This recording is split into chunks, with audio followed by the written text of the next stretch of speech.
মশা আর মাছির যুদ্ধ। ছোট্ট বন্ধুরা, আজকে তোমাদের আমি একটা মজার গল্প বলবো। গল্পটা একটা মশা আর একটা মাছি। তারা দুজনেই থাকতো একটা রান্নাঘরে। একদিন রান্নাঘরে শুরু হলো এক মজার যুদ্ধ। কেন হলো সেটা বলছি। মাছিটা ছিল খুব ভালো।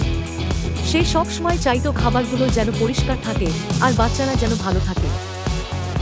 কিন্তু মশাটা ছিল খুব খারাপ। সে শুধু চাইতো রক্ত খেতে আর রোগ ছড়াতে। মশা, আমি রক্ত খাবো, বাচ্চাদের শরীরে রোগ ছড়াবো। মাছি, আমি তা হতে দেব না, আমি খাবার আর বাচ্চাদের রক্ষা করব। মাছিটা তার ছোট ডানা দিয়ে মশাটাকে তাড়া করল। মশাটা ভনভন করে উঠতে লাগলো। মশা, ধরতে পারবি না আমায়। মাছি, আমি তোকে ঠিক ধরব, দুষ্টু মশা। তারা দুজনে সারা রান্নাঘর দৌড়াদৌড়ি করল, কখনো টেবিলের উপর, কখনো চেয়ারের নিচে। শেষে মাছি আর মশা বুঝল যে একা একা যুদ্ধ করে লাভ নেই। মাছি, আমরা যদি একসাথে কাজ করি তাহলে খারাপকে সহজে হারাতে পারব। মশা, ঠিক বলেছিস, একসাথে থাকলে আমরা অনেক শক্তিশালী।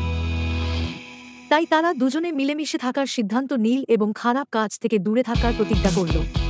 মনে রাখবে, একটাই বল,